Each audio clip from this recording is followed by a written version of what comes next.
Remote, beautiful, mysterious, unique.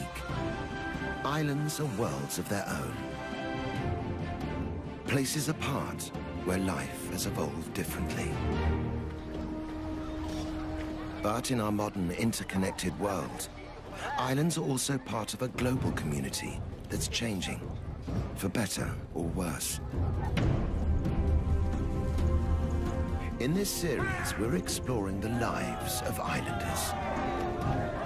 We're discovering that no matter how distant they are from the mainland, how distinctive their histories, or how proud they are of their independence, islands can't separate their futures from the fate of humanity as a whole. In so many ways, these shores are the front line of global change. What happens here matters to us all.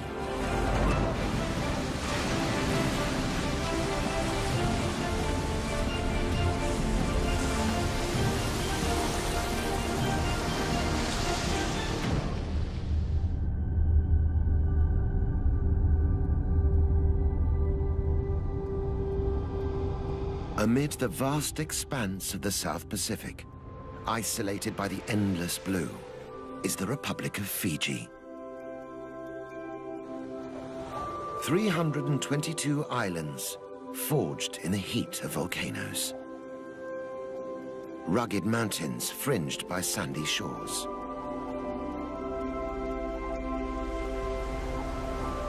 Behind the shelter of its coral reefs, Fiji nurtured a vibrant and unique way of life.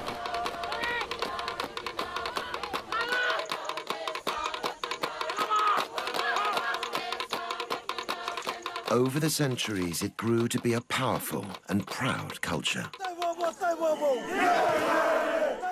Notorious amongst early European explorers for its ferocious cannibals and mighty warriors.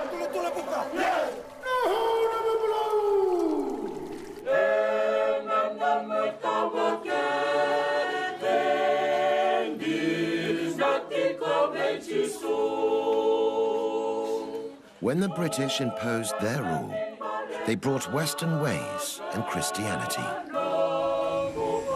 They also brought waves of immigrants to farm fertile fields of sugarcane. Indian laborers, whose presence here was a trigger for conflict and violence.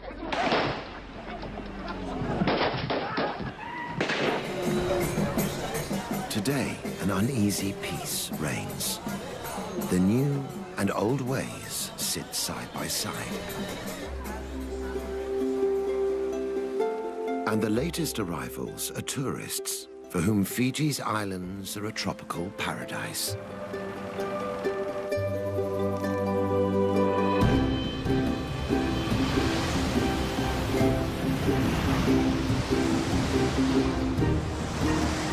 But new waves of change are looming. They're threatening to turn this idyll from playground to battleground.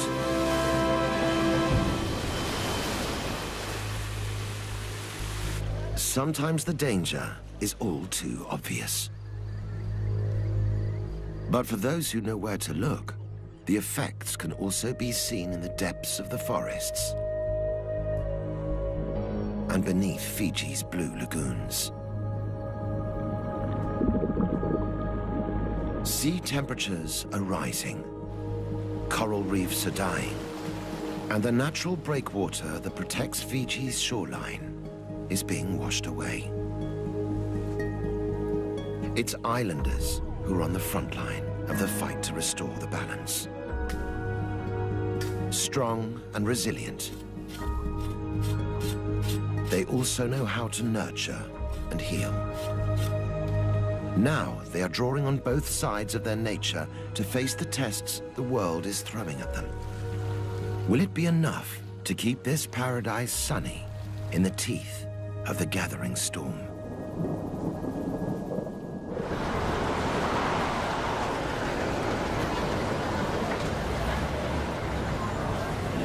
Today, Most of Fiji's 1 million population lives on the big island of Viti Levu.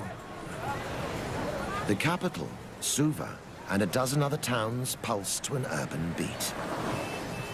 But outside the cities, life is organized along traditional lines.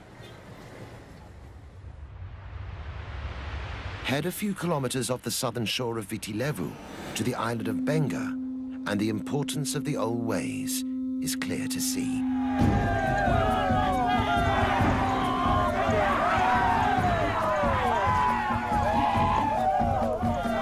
Here, ancient rituals evoke a pre-contact, pre-Christian world.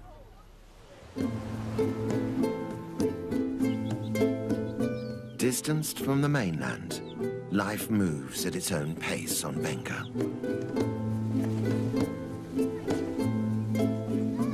Underpinning this modern-looking village is a unique way of life,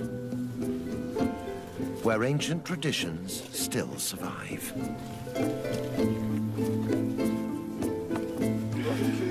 Villagers live as a collective, sharing the work and the wealth amongst themselves.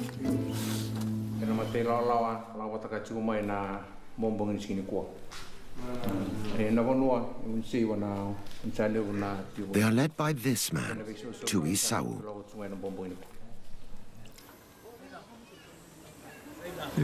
It is good to have a chiefly leadership in the village. It allows us to look after the village and, more importantly, the welfare of our villagers. Today, Tui has ordered the villagers to prepare for an incredible ritual, which proves the power of the old tribal ways. They fire up the lovo, or ground oven, for a celebratory feast. Every family has a specific role to play. But the ritual preparing of the feast isn't just about nourishing the body. It's one of the ways in which village children are taught to respect their tribal traditions. For Tui Sau, it's crucial to ensuring the old ways survive. It's important to teach them the right protocols, how to behave, and the different roles they must adopt in the village. But across the ocean, winds of change are blowing towards Benga. I think the Western way of living in Suva has a negative effect on our lives. It's easier to look after the village when there is one way of life and everyone is united. One custom that Tui Sau is determined to safeguard is Vila Vila Irevo, or literally, jumping into the oven. We know it as firewalking.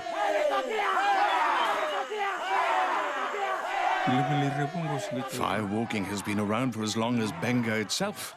Our fathers and their forefathers have been firewalking all of their lives, and now we firewalk also.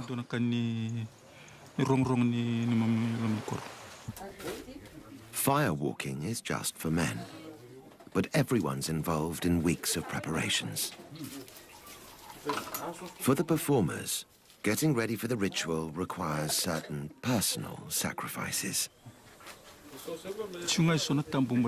There are a few taboos. The most important is that the firewalkers must not sleep with their wives for 4 nights beforehand, and they can't eat coconut or burnt foods either.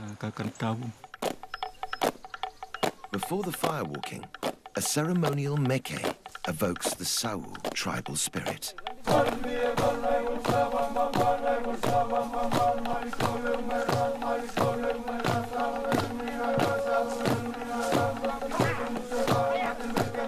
Warriors brandishing old war clubs reenact the battles of village ancestors. For centuries, these meke have been used to keep the past alive, and even to predict the future.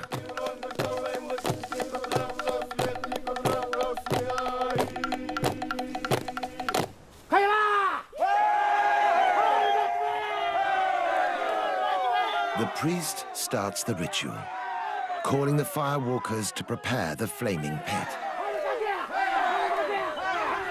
It's vital everyone follows instructions.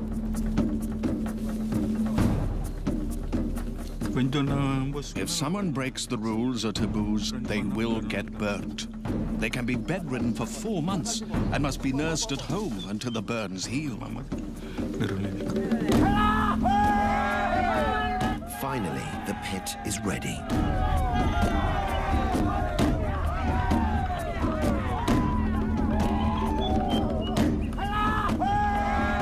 One by one, the Sawu tribesmen brave the scorching heat to walk in the footsteps of their ancestors.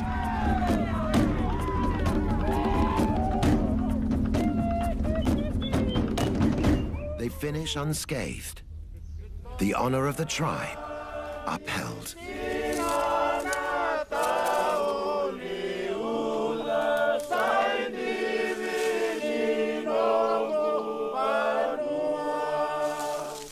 But Tuisaru knows the isolation of the island can only protect its people for so long.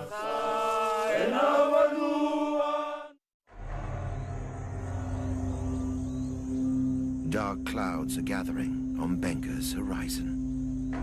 Change is coming that even the firewalkers and their prophetic rituals cannot foresee.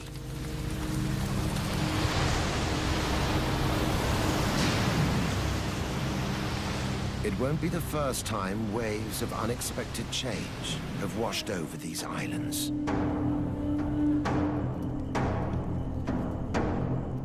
Less than 200 years ago, Fiji was a cannibal society. Tribal warfare was commonplace. Eating your enemy was the ultimate revenge.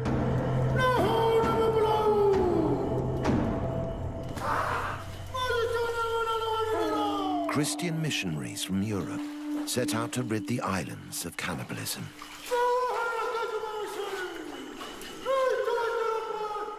In 1867, Thomas Baker, an ambitious young minister, would pay the ultimate price. Declared an enemy, Baker was offered up as a sacrifice to the tribal war god. Then slaughtered, cooked, and eaten.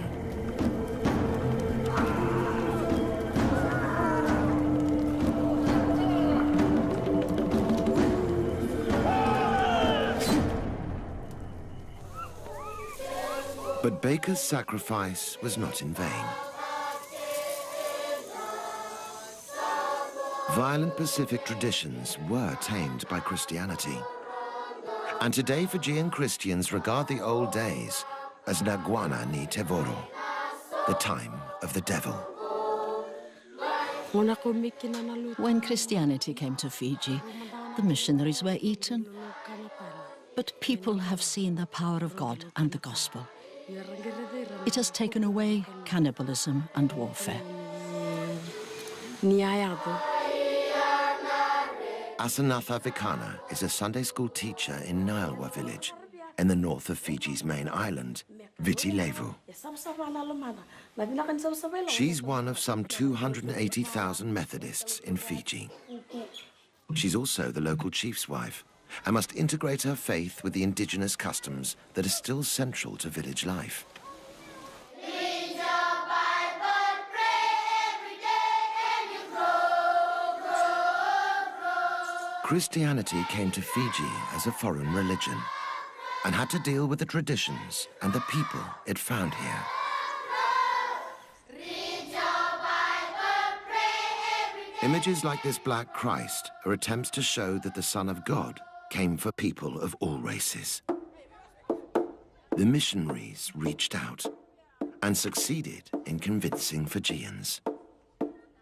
So much so that today Fiji is a sort of Pacific Islands Bible Belt.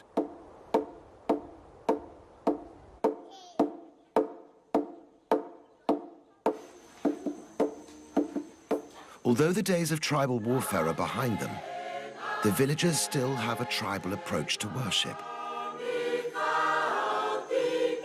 Christianity here is a real communal event.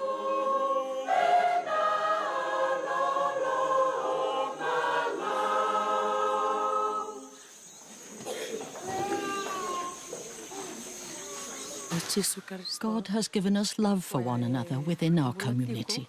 That's why our village is united.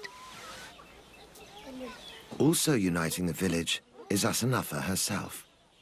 As the chief's wife, she shares his responsibility for the community's well-being. I am the mother of the village. If someone is hungry, it is my job to give them food. If someone comes crying, if there is a problem, it's my responsibility to provide them with what they need. In 2004, that responsibility inspired Asanatha to dream of big changes.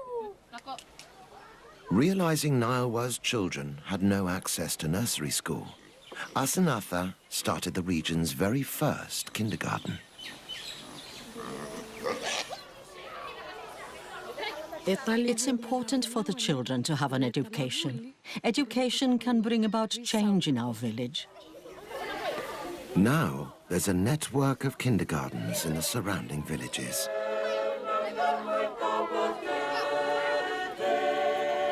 Throughout her campaign, it's been Asanatha's faith that sustained her.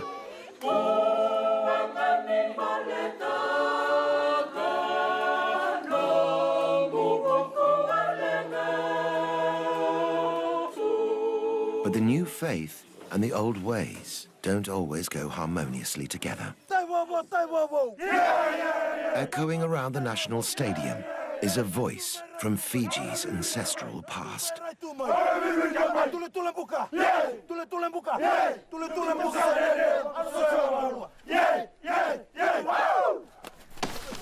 The Thimbi is an ancient war chant. These days it sends the Fijian rugby team into battle.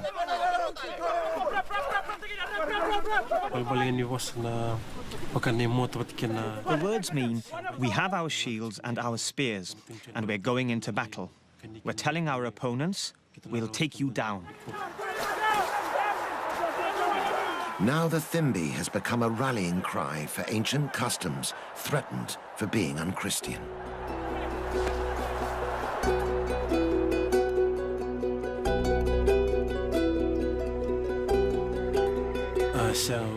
Our elders have been dancing the Thimbi since their time, and now we're doing it. It's been passed down to us. Sireli Nakalavuki performed the Thimbi in over 20 matches.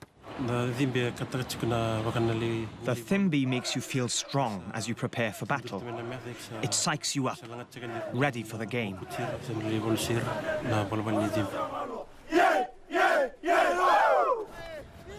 But some church authorities didn't see it that way.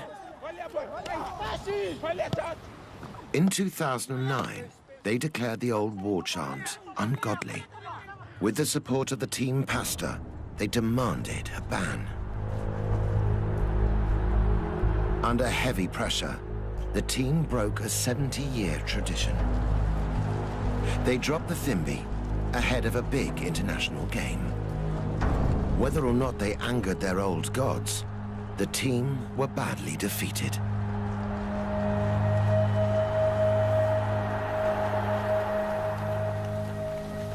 For rugby fans across Fiji, this was the cue to tackle the authorities head-on. They stood up in support of the old ritual and its place in the much-loved national game.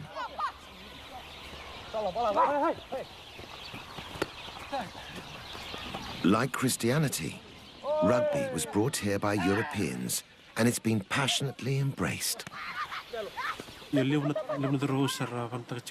Rugby is slowly becoming a religion in Fiji. There's a lot of support and encouragement for rugby in the villages.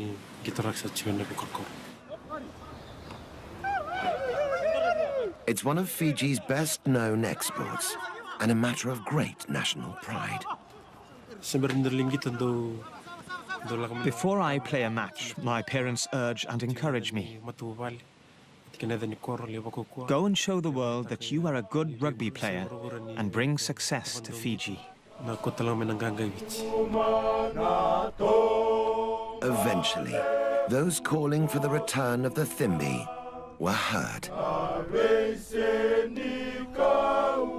The rugby union stood up to the Christian objectors and reinstated the old war chant. Before each game, its battle cries echo once more, carrying Fiji's pride in its tribal past around the world.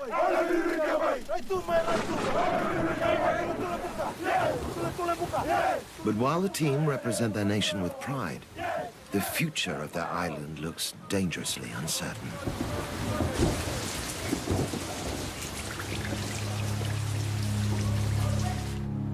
Tides of change are threatening to wash away the land which inspires such patriotism.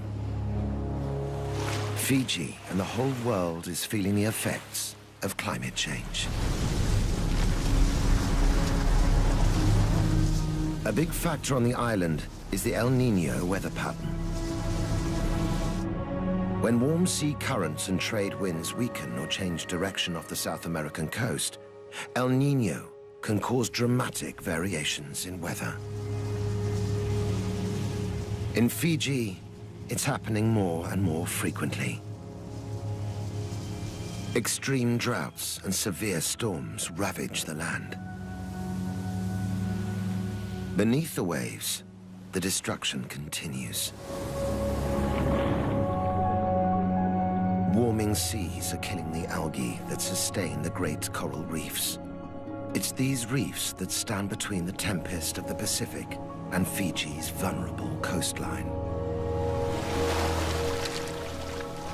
Without them, islanders can only watch as high tide threatens to engulf their homes. Graves that once lay under coconut trees now lie under the waves.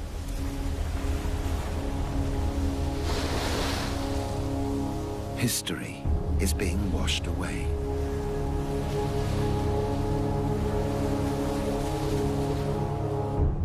"90% of Fiji's population live along the coast. Many are wondering if it's time to head for the hills.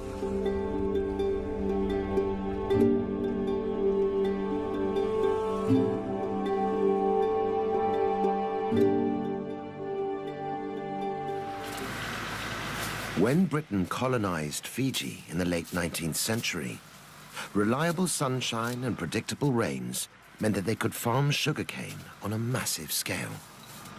Sugar became the cornerstone of Fiji's economy. A new Pacific industry was born. Now, 4 million tons of sugarcane are produced every year. But not everyone enjoyed the riches that sugarcane brought. To harvest their wealth, the British needed more hands. Over 60,000 Indians were shipped to Fiji as indentured laborers. We were brought here from India to work on farms, on sugar plantations. They brought us here in ships. Some died on the ship, and they were thrown into the water. With the sweat of Indian labor, the sugar industry flourished. By the time indentured labor was abolished in 1916, the immigrants had built homes, schools, and futures. Few could afford to return to India, even if they wanted to. Today, Indo-Fijians make up some 40% of the island's population. Lal Philip is one of them. Descended from the original Indian laborers, Lal now farms his own small plot of sugarcane. Although fifth-generation Indo-Fijians, the family still value their Indian heritage.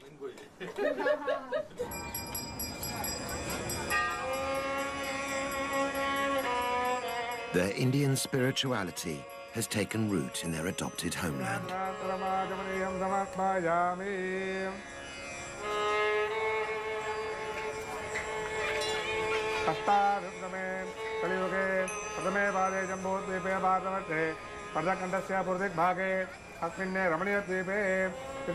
This Hindu temple, the largest in the southern hemisphere, attracts hundreds for daily worship. Its presence signifies the part Indo-Fijians now play in the life of the island.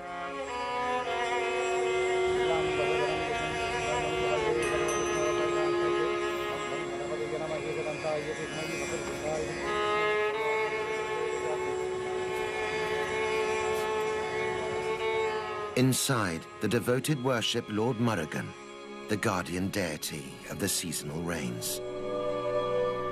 But is he hearing their prayers? 1996-97 was a very dry season. The cattle started to die and food was scarce. It was very difficult. We thought that we might not survive the drought. So many of our cattle died. The drought of 1997 was no exception. Records show that over the past 20 years, Fiji has been more drought-prone than ever before. It used to rain in December, January, February. Now we don't see rain, and it's too dry. Without rain, the sugarcane doesn't grow well, and the crop yield decreases day by day. The country is facing hard times.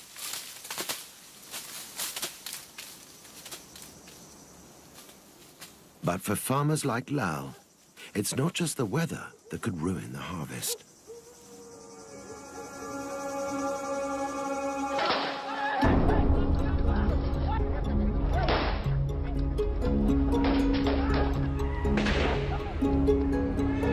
"30 years of political instability have rocked this island republic. The conflict stems from ethnic tensions between indigenous and Indian Fijians. In the past, those resenting the Indian presence took matters into their own hands. Blood was spilt on both sides. Fueled by these tensions, 4 governments were overthrown. Thousands of Indo-Fijians fled Fiji. But leaving wasn't an option for Lal. I'm an Indo-Fijian. My blood is mixed. If we're born in Fiji, then we are Indo-Fijian. Today, an uneasy peace reigns in politics. But the battle to protect these islands from the El Niño effect goes on. Droughts aren't the only problem. Extreme storms also threaten livelihoods. Satendra Philip is another member of Lal's family. He harvests his crop from the sea.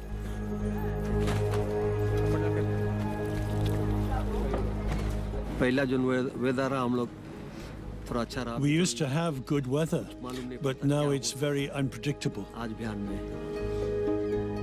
With no warning, the sea can get very rough. All sorts of changes are happening. Even on a beautiful day, beneath the calm ocean surface, there are dangerous currents of change. Powered by El Niño, they bring unseasonably violent weather. Fishermen like Satendra are caught in the eye of the storm. Once I forgot my radio at home. When I was out at sea, another boat warned that a hurricane was coming, so we took shelter on a nearby island. It was a very frightening experience, and we thought a lot about our families. My boat was damaged. It was one of the most difficult moments I've ever faced. Big storms are also bad news for fish stocks. Powerful waves can damage the coral reefs. Without these reefs for food and protection, fish are disappearing.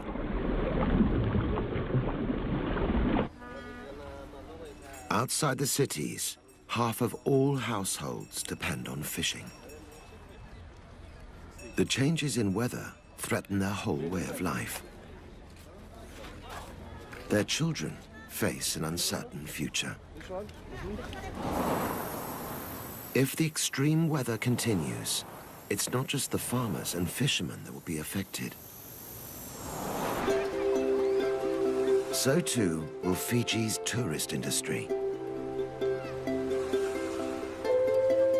Each year, 500,000 visitors arrive looking for their own castaway paradise. Romance, adventure, culture. Fiji has it all.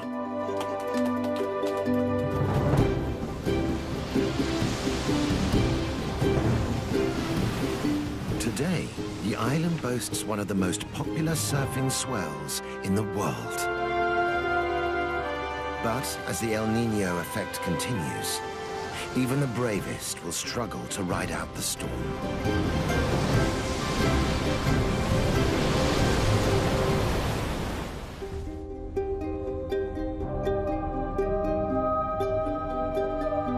Inland, there's a different landscape at risk.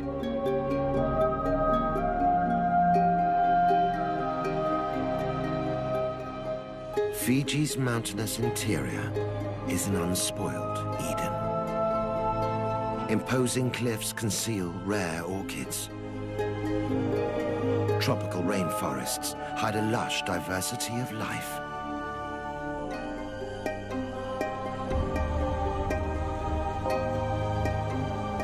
Yet even Fiji's heartland is at risk from the El Niño effect.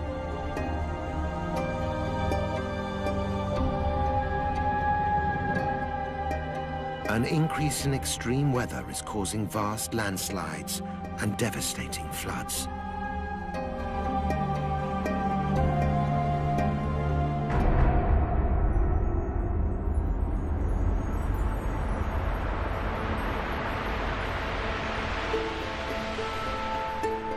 Hidden in the remote Nasauri highlands is a village lost in time.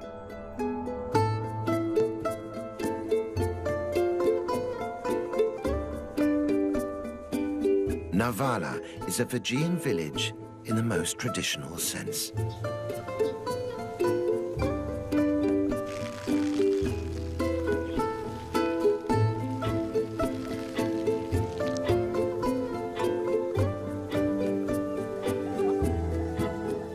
With no mains electricity, life goes on much the same as it did hundreds of years ago.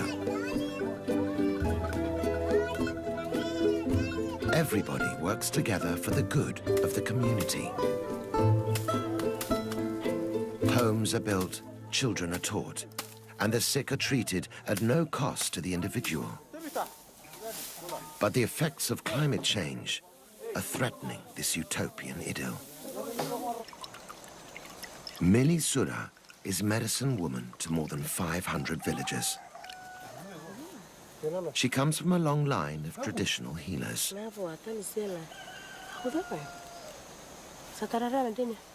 Mili believes healing is in her blood, and ancient laws govern its use.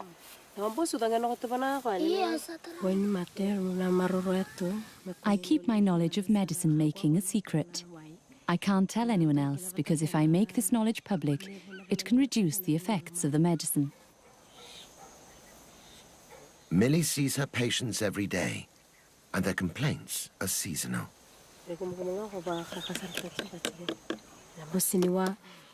In this current weather, we mostly have cases of toothache and people suffering from colds or intestinal pain. This patient has an abscess. Using herbal remedies, Mili can offer pain relief and a natural antiseptic.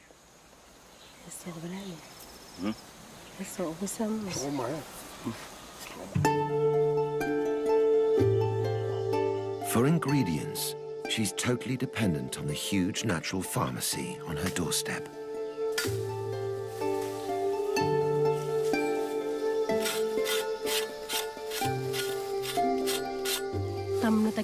You have to walk far to reach some medicines, while others grow in hard-to-reach places like on cliffs or the top of a mountain. The harder it is to find, the better the healing power of the medicine.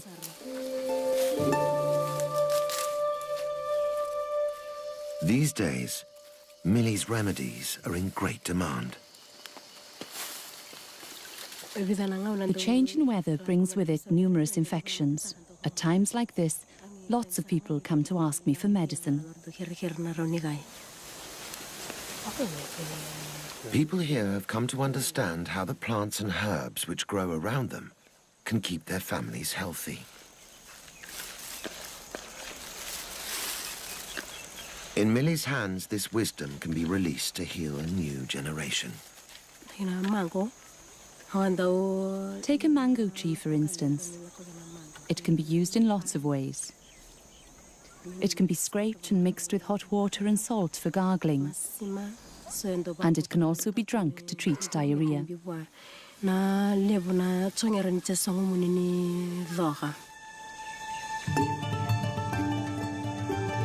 Diarrhea can be a killer in this village, particularly to the very young.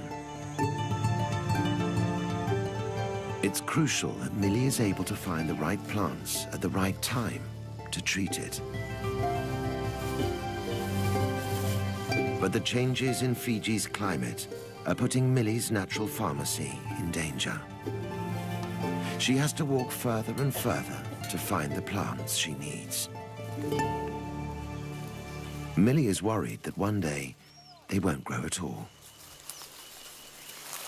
It's been very dry and windy. It hasn't rained for a while now. Many plants and trees thrive in wet conditions, and too much heat can destroy some medicinal plants. The whole island seems to be sending a message that the balance of life here is changing. Since the dawn of time, it's the sea that has kept the equilibrium. As powerful waves sculpted the landscape, life on Fiji evolved in sync with the swell. But the tide is turning. The sea surrounding the islands is warming, killing the fragile ecosystem beneath. It's a symptom of global warming that the islanders must address, or suffer the effects. Panapasa Namali is on a mission to restore the balance of life in Fiji's waters. He's taking a hands-on approach to fulfilling the responsibility passed down to him by his tribe. I'm one of those who are called the fishmen. I was chosen by the Nakalevu, the High Chief of Nadroga. Our relationship with the sea began with our forefathers, and I inherit that today. As part of that legacy, Panapasa is trying to halt the damage that's going on beneath the waves, starting with the coral reefs.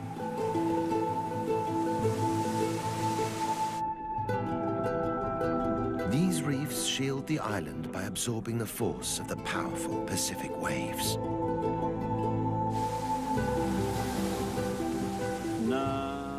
The reef is very important to us. I'm witness to this. During bad weather like cyclones and tsunamis, the reefs protect us from the effects. The reef is also home to many species of fish. Feeding on the coral, some fish produce and excrete tons of sand, which is key to replenishing Fiji's shoreline.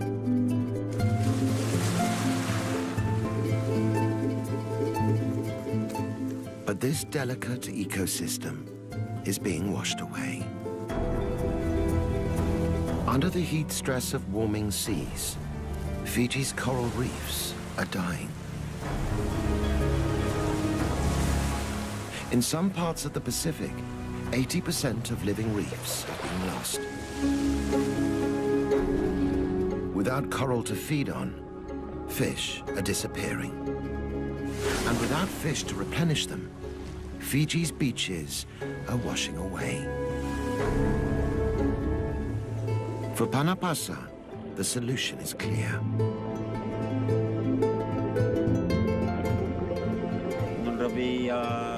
The relationship between the fish and the sea needs to be revived. We need to restore life to the waters. One way to bring back the balance is to restore the coral reefs. On the island of Motoriki, villagers are doing just that. They've started to farm coral on a scale that could make a difference. Using artificial trays to grow cuttings of wild coral, they hope to bring their reef back to life.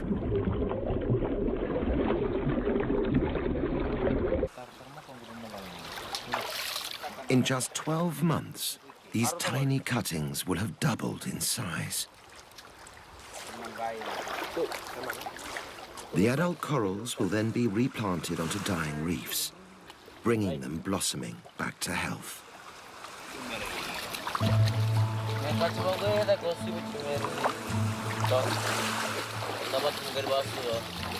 By renewing the reefs, these islanders are helping build a sustainable future for Fiji. One that could make a global impact.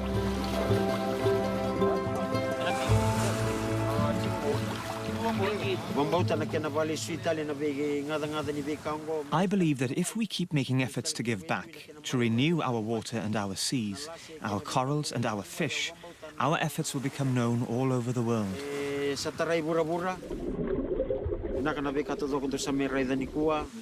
Everything you see here, I have faith in and believe in.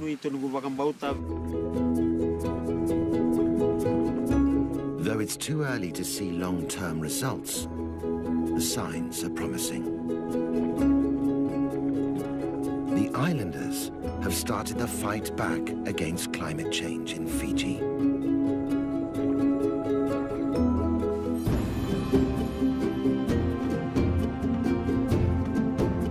Islands are special places. Fiji's islands amongst the most distinctive of them all.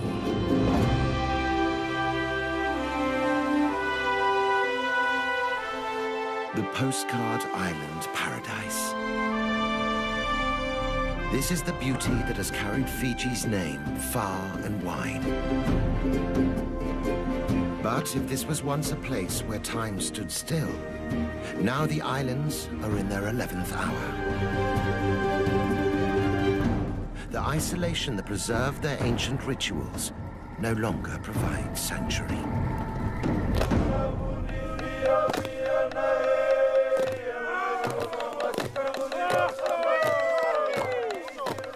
Fiji's children are taught to respect traditions passed down from their fathers and to learn from the care lavished on them by their mothers.